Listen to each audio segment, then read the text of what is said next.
చెప్పండి. బైరెడ్డి సిద్ధార్థ్ రెడ్డి గతంలో వైఎస్ఆర్‌సీపీ ప్రభుత్వానికి సంబంధించిన శాప్ చైర్మన్‌గా కూడా పనిచేశారు. ప్రస్తుతం ఆయనకి తాజాగా చూసుకుంటే ఏదైతే వైఎస్ఆర్‌సీపీ పార్టీకి సంబంధించి యువతకి వర్కింగ్ ప్రెసిడెంట్‌గా కూడా నిన్నటి రోజున ఆయనకు పోస్ట్ ఇవ్వడం జరిగింది. అయితే ఆయన మాట్లాడుతూ నిన్నటి రోజున మీడియాతో మరొక్కసారి 2029లో వైఎస్ఆర్‌సీపీ పార్టీ ఖచ్చితంగా అధికారంలోకి వస్తుంది. జగన్మోహన్ రెడ్డి గారిని నేను ఒకటే అభ్యర్థిస్తున్నాను. మాకు ఫ్రీ హ్యాండ్ ఇవ్వండి. తెలుగుదేశం పార్టీ అంతేంతో చూస్తామని చెప్పి చెప్పుకుంటూ వస్తున్నారు. దాని గురించి మీరేమంటారు? ఒకటి నీ అంతు చూడడానికి నీ పగలు తీర్చుకోవడానికి నీకు అధికారం కావాలా? గత 5 ఏళ్ళు మీరు చేసింది అదే కదా.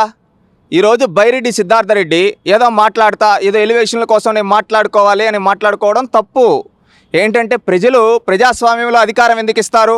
మాకు మంచి చేయండి, మాకు మంచి చేయండి, మా భవిష్యత్తులో మార్చండి, మా తలరాతలో మార్చండి, మాకు కావాల్సిన నీడ్స్ ఏవైతే ఉన్నాయో అవి తీర్చండి అని ప్రజలు ప్రజాస్వామ్యంలో అధికారం ఇస్తారు. ఏ రాజకీయ పార్టీకైనా, అది తెలుగుదేశం అయినా కావచ్చు, బీజేపీ అయినా కావచ్చు, కాంగ్రెస్ అయినా కావచ్చు, వైఎస్ఆర్సీపీ అయినా కావచ్చు, ఏ పార్టీకైనా ప్రజలు అధికారాన్ని ఎందుకు ఇస్తారు? వాళ్ళ భవిష్యత్తులో మార్చండి, వాళ్ళ తలరాతలో మార్చి వాళ్ళకి కావాల్సిన నీడ్స్ ఏవైతే ఉన్నాయో అవి తీర్చమని అధికారం ఇస్తారు. అంతేగాని కక్ష సాధింపు చేయమని కాదు. బైరెడ్డి సిద్ధార్థ రెడ్డి గుర్తుపెట్టుకో, నువ్వు ఈరోజేదో మీ అంతు చూస్తావు అన్నాడు. 2019 నుంచి 24 వరకు మీకు అధికారం ఉన్నప్పుడు మీరు ప్రజలకు మంచి చేయకుండా వీళ్ళంతు చూస్తా వాళ్ళంతు చూస్తా అని తెలుగుదేశం పార్టీ కార్యకర్త స్థాయి నుంచి అధినాయకుడి వరకు అందరిపైన అక్రమ కేసులు పెట్టి వేధించి జైల్లో పెట్టారు. అందుకని ప్రజలు మీకు ఈరోజు ఏ స్థానం ఇచ్చారో నువ్వు ఒక్కసారి ఆత్మ పరిశీలన చేసుకో. ఇంకా పద్ధతి మార్చుకోకుండా నేను ఇట్లే రౌడీజం చేస్తా, నేను ఇట్లే గూండాయిజం చేస్తా, నేను ఇట్లే మాట్లాడతా, నేను ఎవరంతేంటో చూస్తా అంటే ప్రజలు చూస్తూ ఊరుకోరు నాన్న. ఎందుకంటే సినిమాల్లో డైలాగులు మాట్లాడితే చప్పట్లు కొడతారు.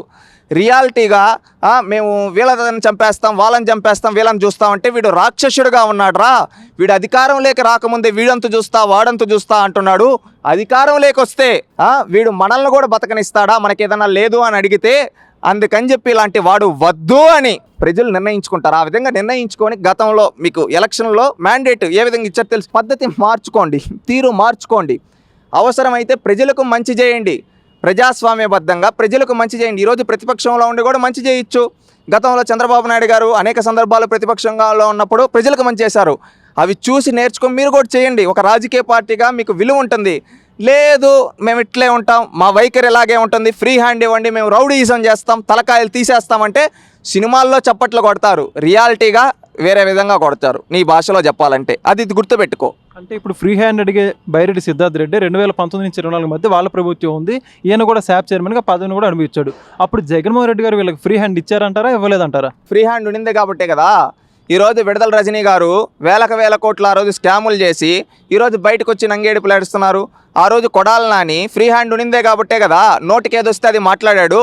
వల్లభనేని వంశీ నోటికేదొస్తే అది మాట్లాడాడు.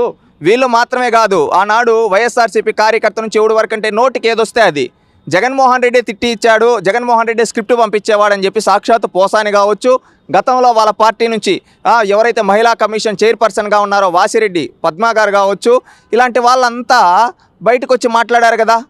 అది గుర్తుకు లేదా అని అడుగుతున్నాం. ఆ రోజు మీకు ఫ్రీ హ్యాండ్ ఇవ్వబట్టే కదా మీరు బయటకు వచ్చి ఏవంటే అవి మాట్లాడారు, నోటికి వచ్చింది. ఆ విధంగా మాట్లాడారు కాబట్టి ప్రజలు మీ స్థానం ఏంటో తేల్చేశారు. అవునా కదా?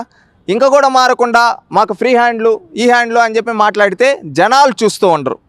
పద్ధతి మార్చుకోండి, ప్రజాస్వామ్యబద్ధంగా ప్రజలకు మంచి చేయండి.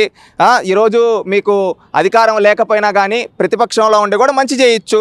మీరు అది ఆలోచించండి. ఏమన్నా ప్రభుత్వానికి నిర్ణయాత్మకమైన ఆలోచనలు మీరు చెప్పాలనుకుంటే చెప్పండి, ప్రభుత్వం స్వీకరిస్తుంది. ఒక బాధ్యత గల రాజకీయ పార్టీగా రాష్ట్రంకు ఉపయోగపడే ఏమన్నా ఆలోచనలు ఉంటే, మీ దగ్గర ఏమన్నా ప్రపోజల్స్ ఉంటే తెచ్చిపెట్టండి. ఖచ్చితంగా ప్రభుత్వం తీసుకుంటుంది, మీకు అవకాశం కల్పిస్తుంది. అంతెందుకయ్యా, మిమ్మల్ని శాసనసభకు వచ్చి మాట్లాడండి అని మీ పార్టీ వాళ్ళకి 11 మందిని ప్రజాస్వామ్యబద్ధంగా మీ పార్టీ వాళ్ళని గెలిపిస్తే ఒక్కరు కూడా శాసనసభకు వచ్చి మాట్లాడరు. ఏమన్నా అంటే మాకు ప్రతిపక్ష హోదా అంట. ప్రతిపక్ష హోదా ఎందుకు? అసెంబ్లీలో మాట్లాడడానికి. మీకు జగన్మోహన్ రెడ్డికి ప్రతిపక్ష హోదా పదవులపైన ఉండే ఆశ ప్రజలపైన లేదు. ఇది మేము సూటిగా చెప్పదలుచుకున్నాం. ఎందుకు చెప్పదలుచుకున్నాం తెలుసా? గతంలో ఉమ్మడి ఆంధ్రప్రదేశ్లో భారత పార్లమెంట్లో కావచ్చు, 2 కేసులాస్ తీసుకుంటే మనం అండి, భారత పార్లమెంట్లో 545 స్థానాలు ఉన్నాయి. అధికార పక్షానికి 270, 300 స్థానాలు ఉంటాయి. దాంట్లో చిన్న చిన్న పార్టీలు కూడా కొన్ని రాష్ట్రాల నుంచి ప్రాంతీయ పార్టీలు ఒకరే ఉంటారు సభ్యులు. వాళ్ళకు కూడా పార్లమెంట్లో అవకాశం కల్పిస్తారు మాట్లాడేదానికి. వాళ్ళ సమస్యలు ఏమన్నా ఉంటే వాళ్ళు ఏమైనా నిర్ణయాత్మకమైన సలహాలు ఇస్తే స్వీకరించడానికి ప్రభుత్వం సిద్ధంగా ఉంటుంది, అక్కడ ఉండే సభ్యులందరూ సిద్ధంగా ఉంటారు. అదంతా జరుగుతూ ఉంది. కానీ వీళ్ళు ఏమిటి గురించి మాట్లాడరే, ప్రతిపక్ష హోదా అనేది అడుగుతారు. ఈ విధంగా మాట్లాడుతూ ఉన్నారు కదా. ఉమ్మడి ఆంధ్రప్రదేశ్లో కూడా చంద్రబాబు నాయుడు గారు కూడా మొన్న ఎలక్ట్రిసిటీ గురించి మాట్లాడి, నల్గొండల నుంచి ఒక కమ్యూనిస్టు సభ్యుడు ఉండేవాడు, ఏమన్నా శాసనసభ జరిగితే అప్పుడు ఆయన వచ్చి మాట్లాడేవాడు. ఈ విధంగా ఆయన ఏమన్నా ఇస్తే మేము తీసుకునే వాళ్ళం, నిర్ణయాత్మకమైన సలహాలు ఏమైనా ఇస్తే మేము తీసుకునే వాళ్ళం అని చెప్పేవాడు. మీకు గుర్తుందా?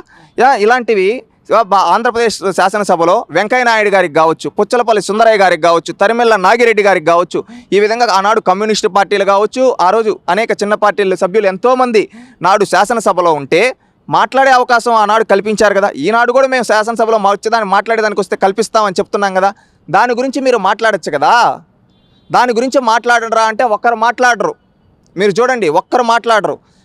ఏమంటే వీళ్ళకి హోదా, పదవులు అవసరం, ప్రజలకు మంచి చేయాలి అనే ఆలోచన వీళ్ళకి లేదు. అది గుర్తుపెట్టుకోండి మీరు క్లారిటీగా. మళ్ళీ ఇంకొకటి, గతంలో 2009లో కూడా తీసుకుంటే ఆనాడు టీఆర్ఎస్కి 10 మంది సభ్యులే ఉన్నారు. మళ్ళీ ఆ తర్వాత లోక్సత్తా జయప్రకాష్ నారాయణ గారు తెలుసు కదా, ఆయన ఒకడే ఉన్నాడు. ఆ తర్వాత ప్రజారాజ్యం అప్పుడు 18 స్థానాలతో వస్తే ఆ 18 మందే ఉన్నారు. ఆ తర్వాత కమ్యూనిస్టులు కావచ్చు, ఇలాంటి ఒకరు ఇద్దరు ఎంఐఎం లాంటి పార్టీ 7 సీట్లే ఉన్నారు. వాళ్ళందరికీ కూడా అవకాశం కల్పించారు కదా. వాళ్ళందరూ నిజంగా మీకు ప్రజా సమస్యల గురించి మాట్లాడాలంటే అవకాశం కల్పిస్తారు. మీరు అవకాశం లేదు అని చెప్పడం అది మీ అవకాశవాదానికి దారితీస్తుంది. అది గుర్తుపెట్టుకోండి. నీకు దమ్ము ఉంటే మీ నాయకుడిని శాసనసభకు వచ్చి శాసనసభలో మాట్లాడమను. 11 నియోజకవర్గాల్లో మిమ్మల్ని నమ్మి ప్రజలు గెలిపించారు. ఆ 11 మంది వచ్చి సభలో మాట్లాడితే ఆ నియోజకవర్గ సమస్యల గురించి, ఆ నియోజకవర్గంలో ఏమన్నా ఉంటే చెప్తే ప్రభుత్వం పరిష్కరిస్తుంది ఒక నిర్ణయాత్మకంగా తీసుకొని. అది ఆలోచించండి సిద్ధార్థ రెడ్డి గారు. అంతేగాని తోలు తీస్తాం, ఫ్రీ హ్యాండ్ ఇవ్వండి, వాళ్ళ తలకాయలు తీస్తామంటే ప్రజలు ఆల్రెడీ మీకు ఇప్పుడు ఏ స్థానాలు ఇచ్చారో గుర్తుపెట్టుకోండి. భవిష్యత్తులో అది కూడా రావు. ఒక హుందాతనంగా, ఒక రాజకీయ పార్టీ అన్న తర్వాత ఒక హుందాతనం అనేది ఉండాలి. దానికి తగ్గట్టుగా మీరు నడుచుకుంటే గౌరవం ఉంటుందని ఒక బాధ్యత గల పౌరుడిగా తెలియజేసుకుంటున్నాను. Please subscribe to Leo news for more videos.